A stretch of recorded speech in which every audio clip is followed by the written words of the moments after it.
Hello everybody, how is it going? My name is Lucas and welcome to part 2 of the metallicization or more metallicization of my LTD KH-202 Kirk Hammond signature guitar.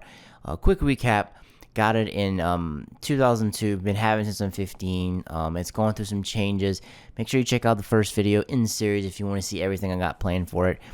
But this video, it is a lot longer. Came out a lot longer after the first one because I got hit by Hurricane Ida. Hurricane Ida hit my house, put some holes in my roof. I had water damage, and like my front part of the room of my house, water came in.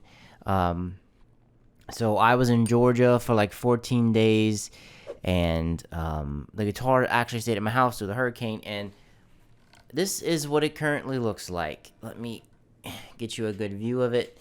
Yes, it is ripped, stripped, and actually clean.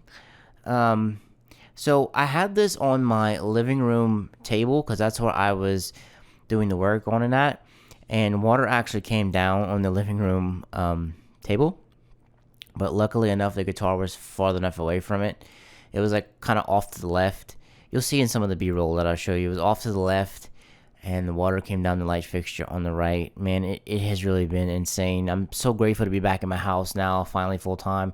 Moved back in yesterday. I was living out of 3 houses. My in-laws, my mom's house, and this one when I would come here very rarely. Moved back in yesterday. I'm sorry. I'm so tired. I'm trying to find my train of thought. I have internet. My house is livable. So I'm very fortunate because a lot of people had to gut their houses. A lot of people don't have internet. So I'm pretty good right now, which I'm very grateful for. I'm really grateful to be back and making some videos. So really glad this thing didn't get wet because in Hurricane Rita 16 years ago, it was this little blue guitar stand that I have right here. This guitar was sitting on it when water got into me and my mom's trailer. We had like 6 inches in it, but this didn't really get wet, which was awesome. Okay, I'm sorry. I mean, a lot of pre-game stuff. Okay, let me talk about what I did. So, as you can see, all the hardware is stripped off of it.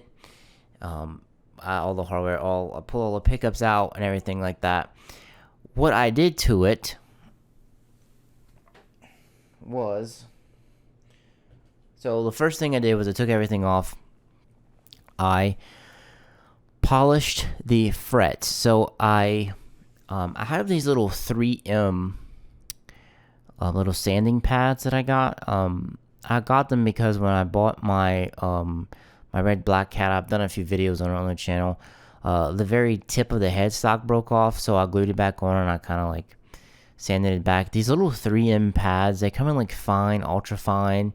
There's like 4 different settings. I can't really remember them right now because I'm so tired, but they're really awesome. So what I did with that was like the harshest one. It ranges from like, if you're looking like sandpaper grit, it goes from like 400 to 600, and then it goes up from there. And I did the toughest one first. I did that one when I went over the frets, and I had never really treated the frets before, but I did that one first. It scraped a lot of the stuff off of it, and I did have some fret wear on like what fret is it? It's like the second fret. The first and second frets, I had a little fret wear. It really made them go away. So then I progressively went up with them, and then after I did that, I bought some Semichrome Polish. And now the Semichrome Polish, it's made as, you can use it as a polisher. You can also use it to get scratches out of your guitar. I tried to use it to get the scratches out of the LTD, and I just kind of made things worse. But I'll talk about how I kind of got around that later. So I use a Semichrome Polish, and I love the way the frets came out. They're nice. The fret wear is only like one little spot where it has a little bit of a dip.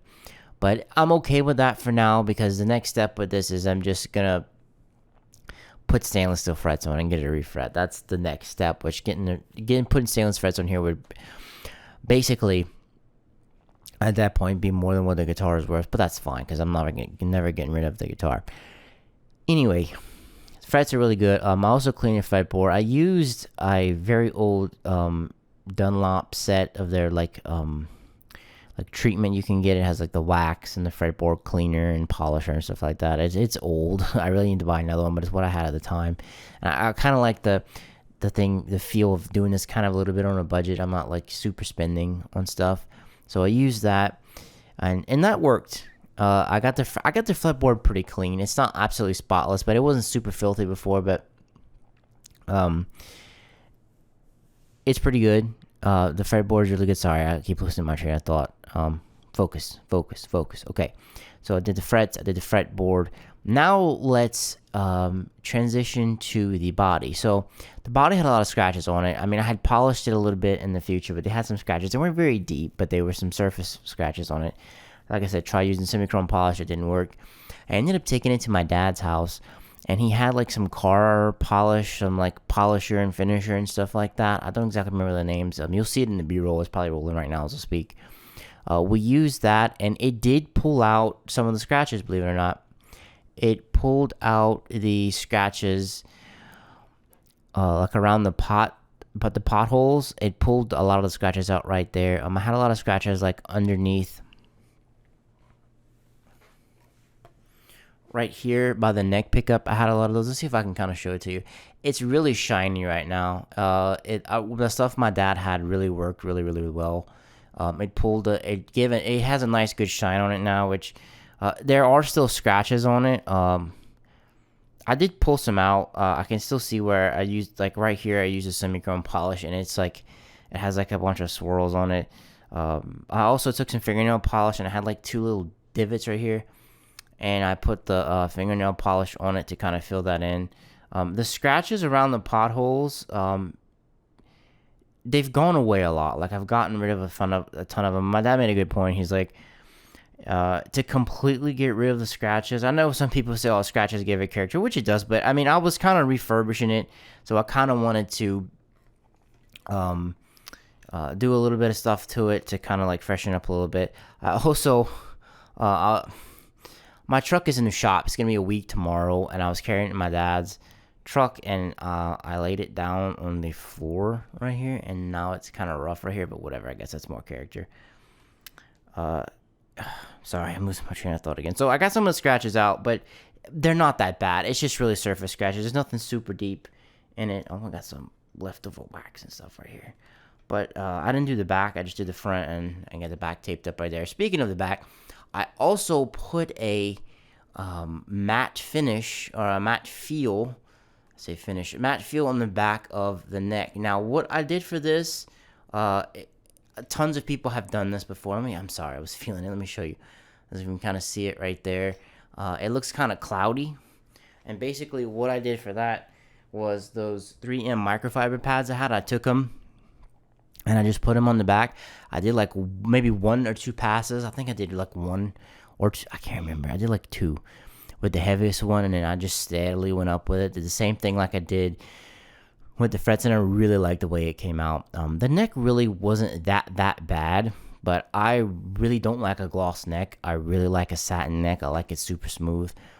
The only guitar I've ever really played that had a super awesome and slick painted gloss neck like that was the Bernie Ball Music Man. So a lot of the JPs I had that. Those are really the only ones I've played that felt really good. But those guitars are kind of expensive, but this is a quick fix. You can also use like the green side of like a sponge. You can do it with that. But I find using the 3M sandpaper works a lot better. Now, you probably are going to burn up or use up a good bit of the sandpaper when you're doing this, because it's going to like make it dull and get rid of the roughness of it. But I mean, the things are not that expensive. It's like $10 for like big sheets. So I was fine with using them or burning them. I use it as a burn and use, same thing. I really like the way the back of the neck came out. I really like the way the frets came out. The only thing I was kind of a little disappointed with was the finish, but the scratches are fine. They're not super deep, and I doubt you could even see them on camera. Some of the B-roll that I'll show, I kind of was like, I'm sorry if the B-roll sucks. I was at my dad's house. He had literally just got back power when I went over there the other day. But that is where the guitar stands. I'm sorry if this video is a little bit boring, or I'm sorry been losing my train of thought. This is only my second day back. But the next steps are going to be super exciting because we are going to put in the bridge. We're going to put in the pickups.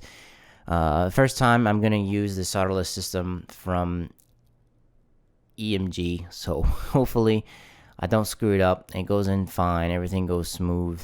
We can get those in, and then we can slap ourselves some strings and we can jam on it. So that's going to be the next video. I'm going to be slapping in the parts. The next video, yeah, I'm going to slap in the parts, put in the pickups, see how things go. We'll roll with that. So the next one, we might actually hear how it sounds compared to the Petrucci pickups that we pulled out. Guys, that is going to wrap things up for this video. Thank you so much for checking this out. I'm sorry if this was kind of all over the place. Things are just kind of weird, but they're slowly getting back to normal in my life. Thank you so much for showing up and for checking out this video. If you thought this video was cool, leave me a thumbs up. I just dropped my pick off my arm. If you want to see the third video and see how the guitar sounds, make sure you are subscribed. I do lots of things. I got a giveaway coming up so that you don't want to miss, so make sure you are subscribed. Thank you so much for spending a little time with me checking out the video, and I'll catch you in the next one. Peace.